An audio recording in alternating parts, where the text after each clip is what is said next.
2,000 individuals, over 500 children, according to the United Nations, a war crime. And I could go on and on and on. Tonight we're so grateful to be welcoming really a giant on the world stage in his fight against apartheid in South Africa, a powerful spokesperson on behalf of the marginalized around the world, and a leader who can help us to understand the power of reconciliation, not merely as an ideal, but as a practical solution to entrenched conflict. Reverend Dr. Allan Boesak. You'll hear more about and from Allan in just a few minutes. I do want to welcome tonight, though, especially a group of students that we have here from Manchester University, Taylor University, and I thought we were going to have a couple of students from IUPUI, but I don't think they were able to make it tonight. But anyway, I want to say welcome to our students from Manchester and Taylor.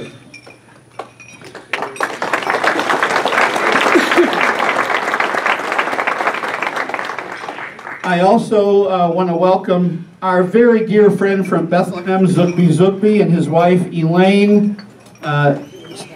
Say hi.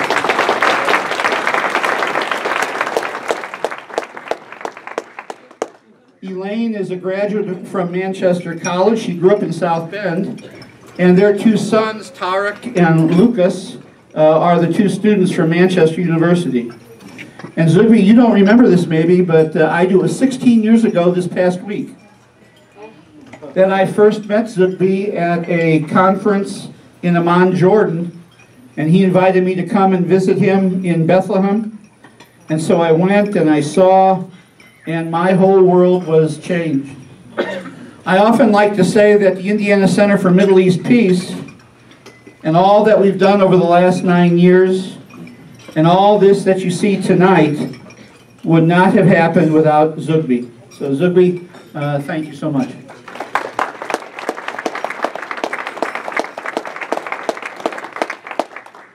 It's my real delight to thank our benefactors. They're listed in the program for tonight.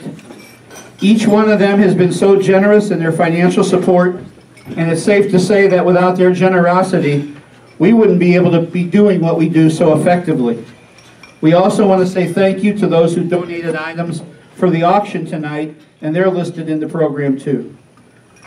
I want to say thank you to our board, which has worked mightily this past year as we've seen great growth in and excitement about our work. And the board really operates with vision, humility, courage, a spirit of collegiality and friendship, and common purpose.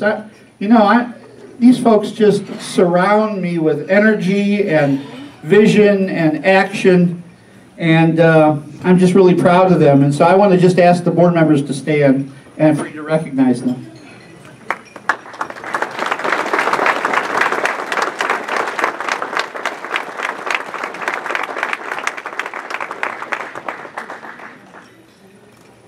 And of course, we want to say thank you to each one of you.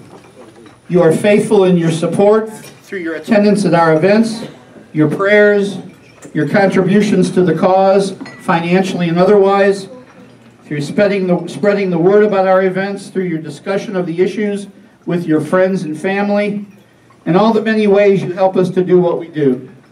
I just simply, in the most personal way, want to express my gratitude to you for your partnership in what we do. Thank you. For 2015, you'll see already in the flyer that's your tables, we already have commitments for the following programs. An Afghan woman who educates young Afghan women, brings them back home to leadership positions in Afghanistan. A Middle East policy expert, analyst, and lobbyist at a leading Washington, D.C. think tank. A self-described Gaza mom, a human rights activist and author of The Gaza Kitchen. A Bethlehem farmer environmentalist, children's peace camp director, and bridge builder. Our first annual Arab Fest, Arab Film Fests, and other opportunities to enjoy Arab culture, art, dance, music, and food. And for our gala next year, a retired Catholic Archbishop in the Galilee, author, 3-time Nobel Peace Prize nominee, and educator of Jewish, Christian, Muslim, and Druze children. And there will be more as we await confirmation of the other guests we've invited. So please take the flyer on your tables home with you. And finally, friends, a personal word. I really do want to say thanks to each one of you for standing with me and standing with us. Our work is more important than ever, and it's more needed now than ever before. We're battling against great powers, and while we believe in a spirit of dialogue and good relations, we also believe that this is a kairos moment, a moment of import and impact when we who are people of privilege, we Americans who with our economic and military support have been financing and arming problematic regimes around the world, especially in the Middle East, and especially the occupation and oppression perpetuated by the State of Israel, we have a moral duty, a high moral duty, to make our voices heard on behalf of those on the margins and those whose very survival depends on people like us, to stand against the powers who've turned a deaf ear and a blind eye to their pain and suffering because of a religious or political ideology that privileges the powerful. This was our, I look around tonight, you know, and this was our dream. John Detraz and Patty Pendleton and myself, 9 years ago. We started with a budget then of about $300, I think. And sometimes we didn't even have that much in the bank. Sometimes only a few dollars. And now because of you and your generosity, we become what you see this evening. I look around and I marvel at what we've become. And I'm so deeply grateful. I'm rather emotional tonight, to be honest with you. And I just want to say one last time a very deep, personal, and heartfelt thank you to each one of you for being here. Thank you.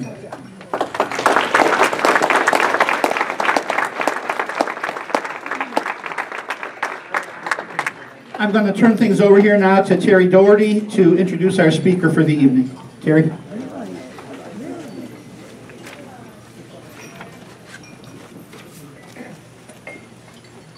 Hello, friends.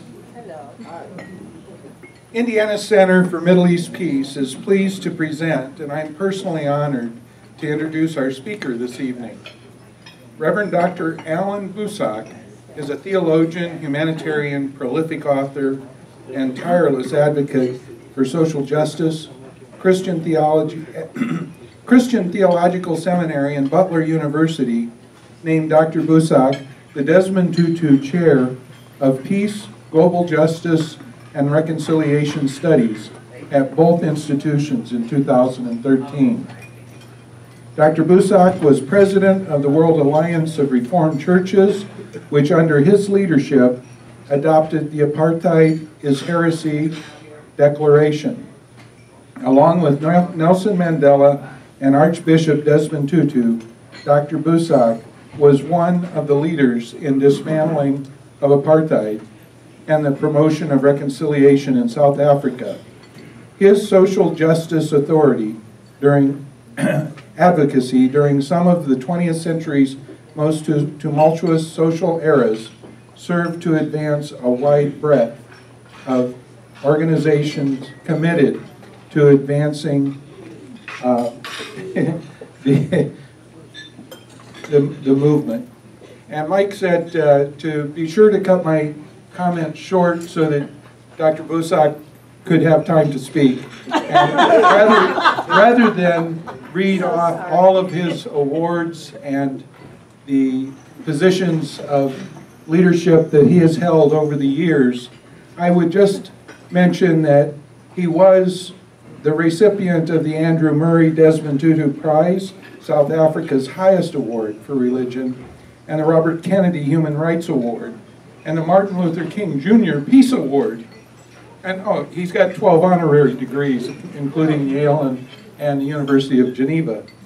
But as a personal note, I'd say that we have here tonight a few copies of his most recent book, just released, Dare We Speak of Hope?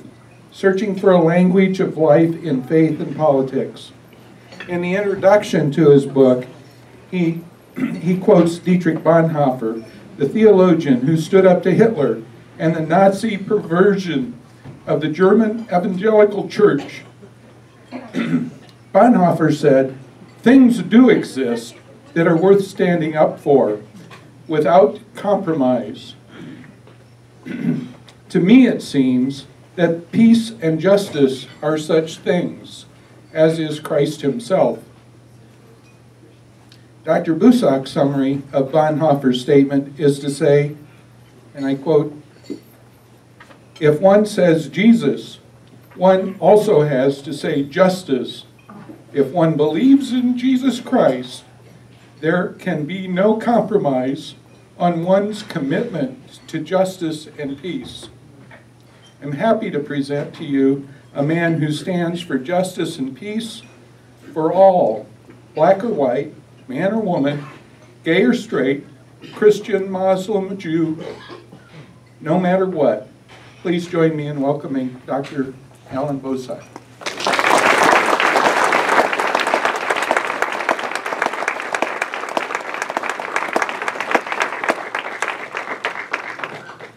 Thank you so very much for this opportunity to be with you tonight and for this invitation to share this evening with you.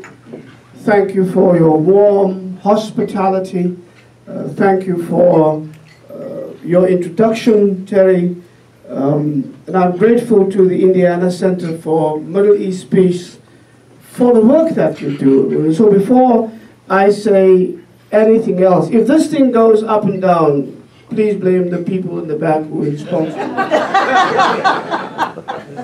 We're going to blame Terry.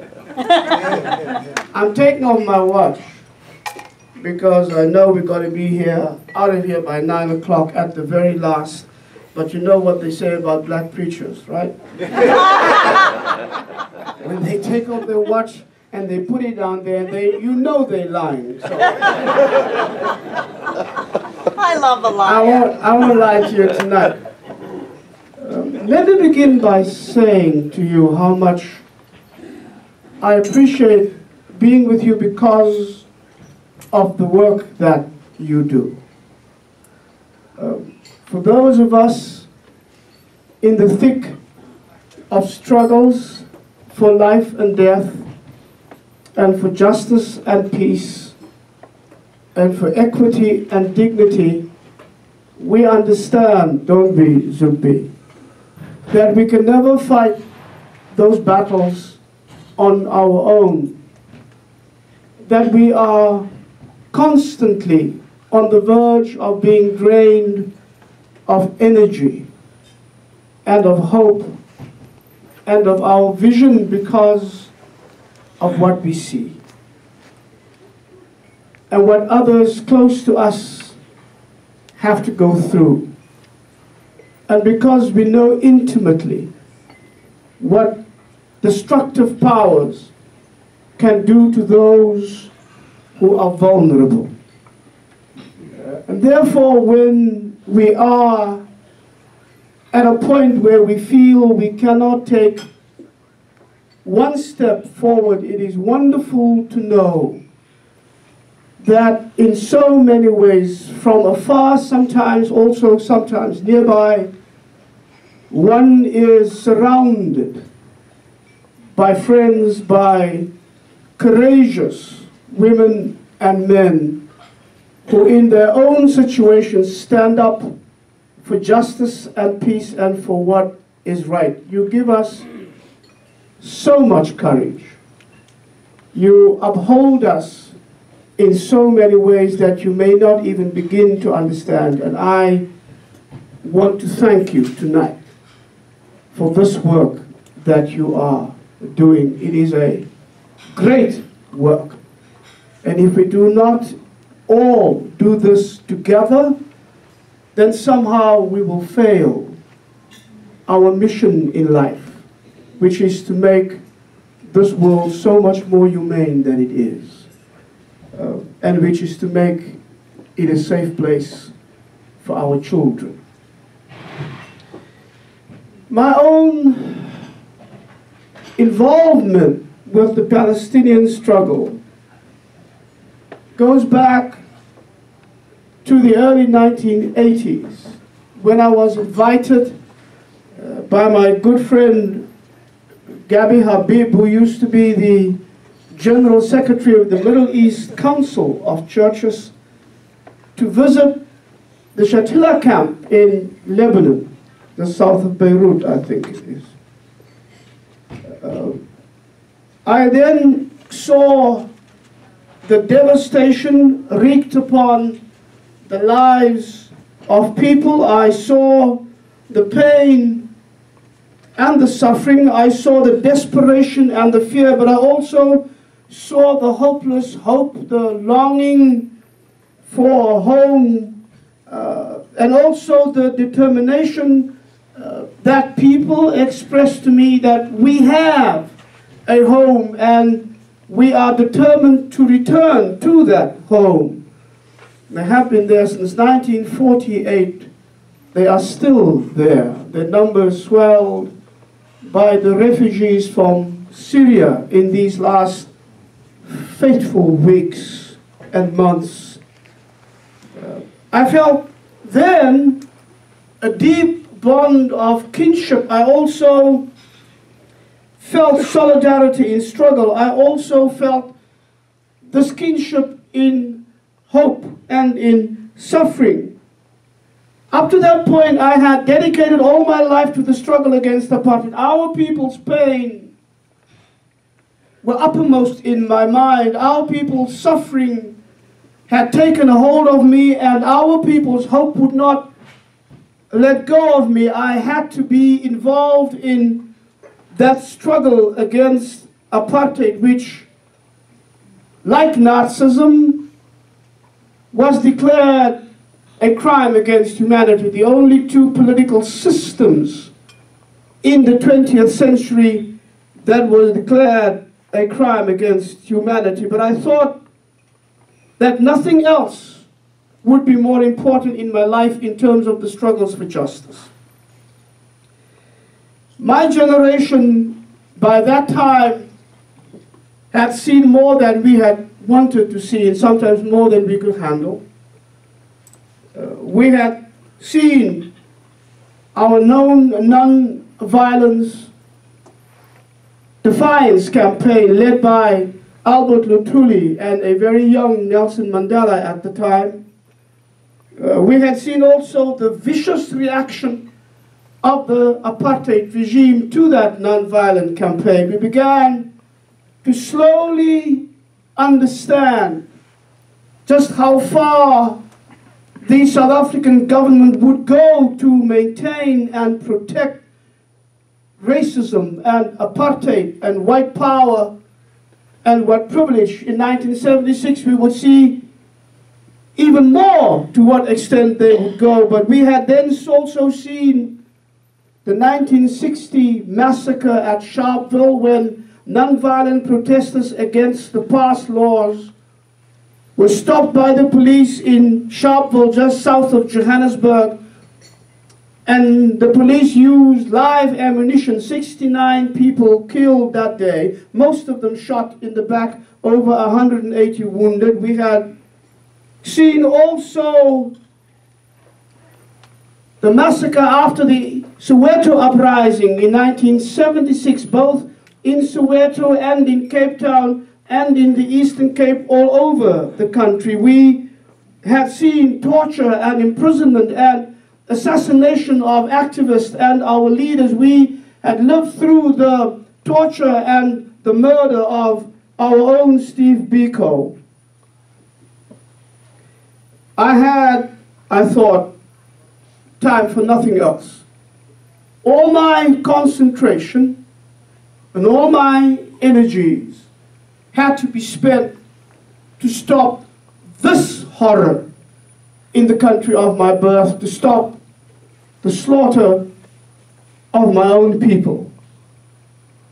In that camp, though, I met people who were like my own people, who shared the dreams of freedom of my own people, who hoped against hope as my own people did, who called upon every single ounce of reserve in their lives to keep that flame of hope alive, because they knew without this we would surely go under, and then there would be nothing left, not for us and not for the generations to come. And I understood that. I understood also the indivisibility of justice. Understood that the God upon whom we called for our struggle against racial injustice and oppression is the same God who calls us to stand for other struggles for justice, whether it's gender struggles, whether it's the struggles for LGBTI people, whether it is the struggle for Palestinian justice, whether it is the struggle of all oppressed people in the world. That justice is indivisible. I have no right to claim God for my own struggle, but then step aside when God calls upon me to share the struggle of those whose hope is in that God.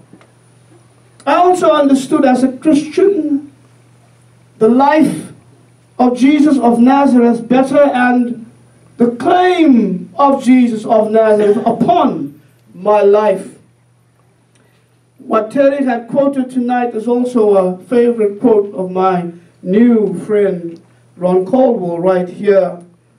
And I will say it again because it is true. If one says Jesus, one must also say justice. You cannot say Jesus unless you also say justice. I also discovered that the more important Jesus became in my life, the more important justice became in my life. And the more important justice became in my life, the more important Jesus became for my life. I could not even hope to go into these struggles for justice and for what was right if my relationship with Jesus was not right as well. I understood better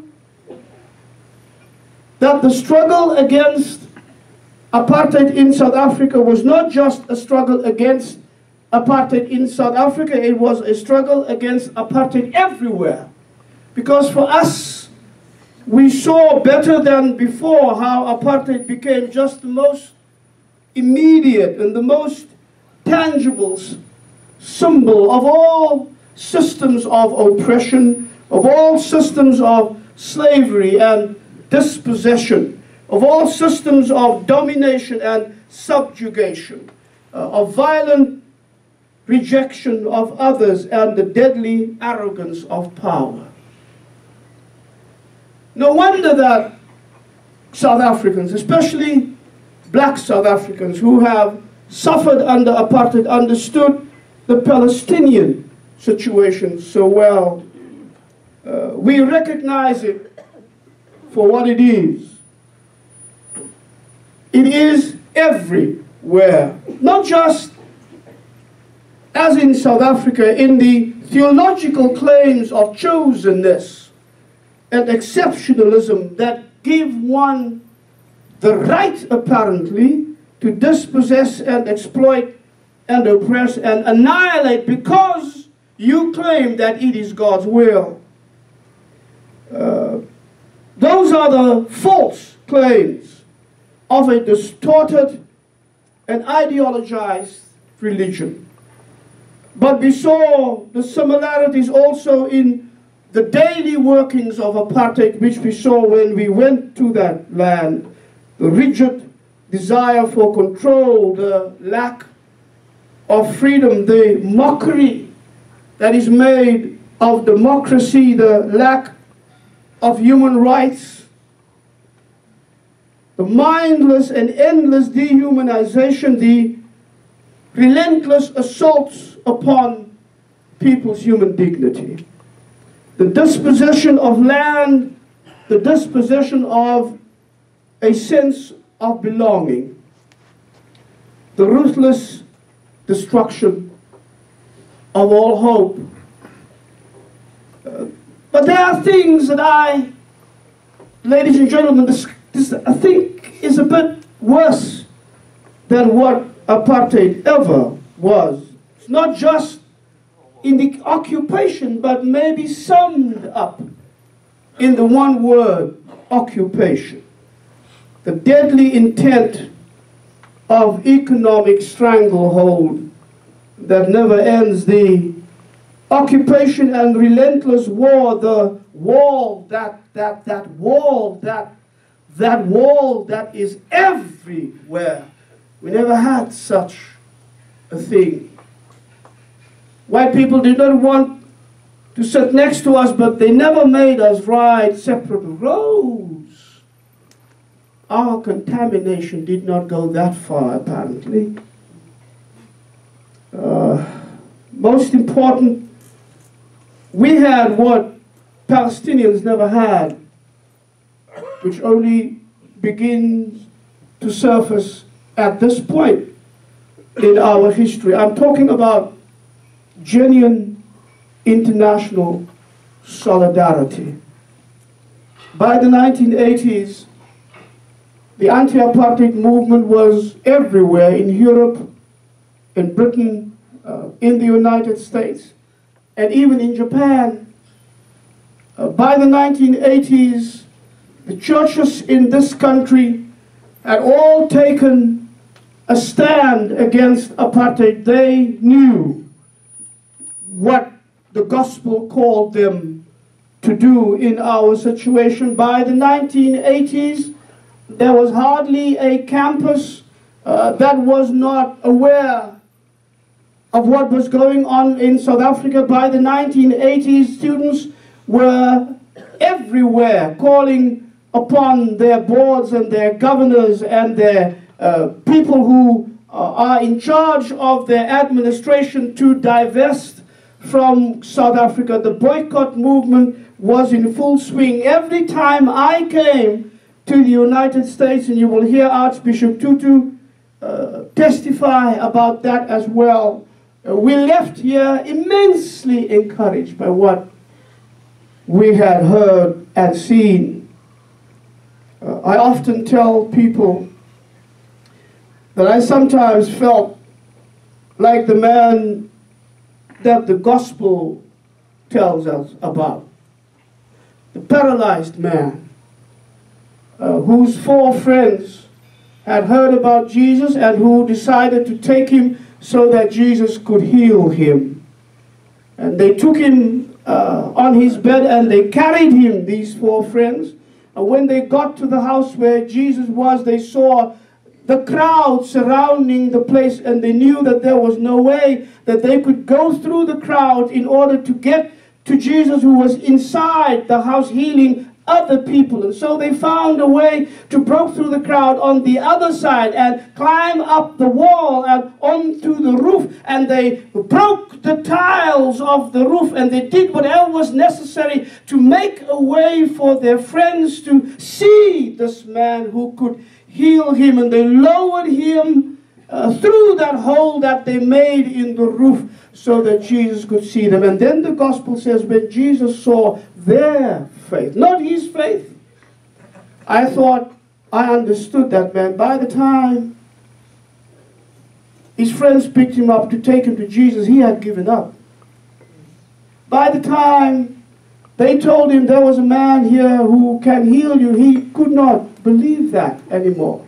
He'd been in his situation for too long. There had been too many empty promises. There had been too many moments when he thought this is the time for me, and nothing ever happened, year after year after year. And finally, when they brought him to Jesus, he couldn't even fight back because he was paralyzed. Maybe if he had had his way, he would have just said, just leave me alone. I cannot take another rejection anymore.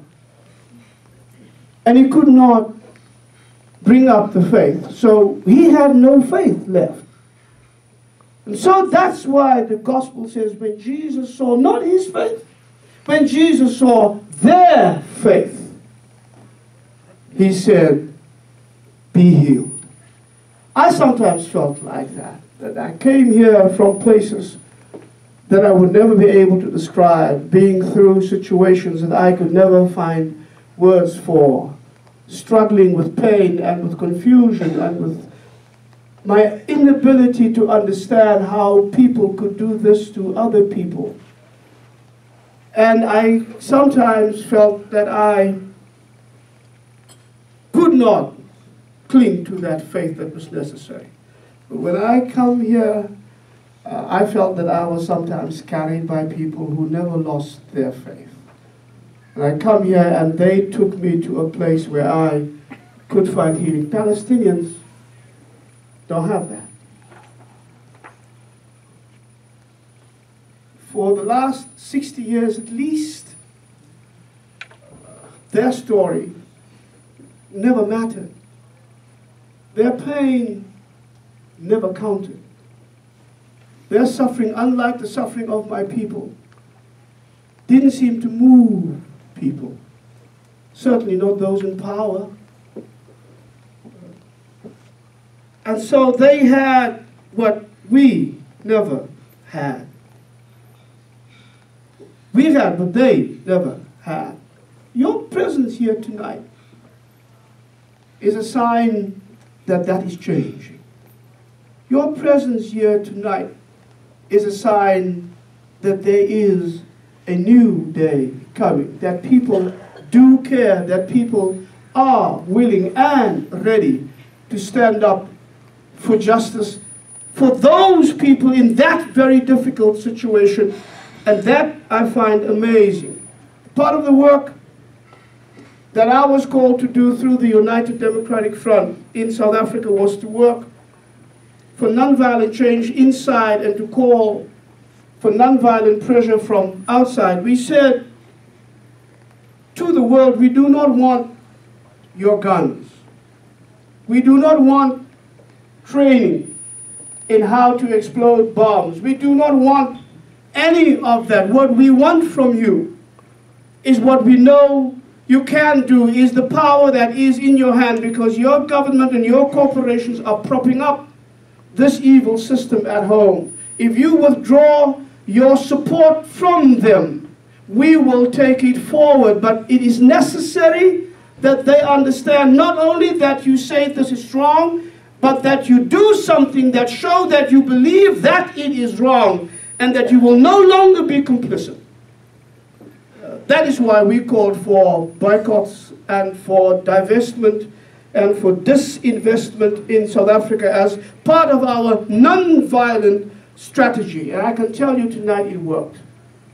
At some other time, we can talk about why I believe it worked, but it definitely worked. Apartheid would not have gone the way it had. De Klerk would never have thought of giving up if he had not known by October 1989 that the world was ready to impose financial sanctions on the South African government.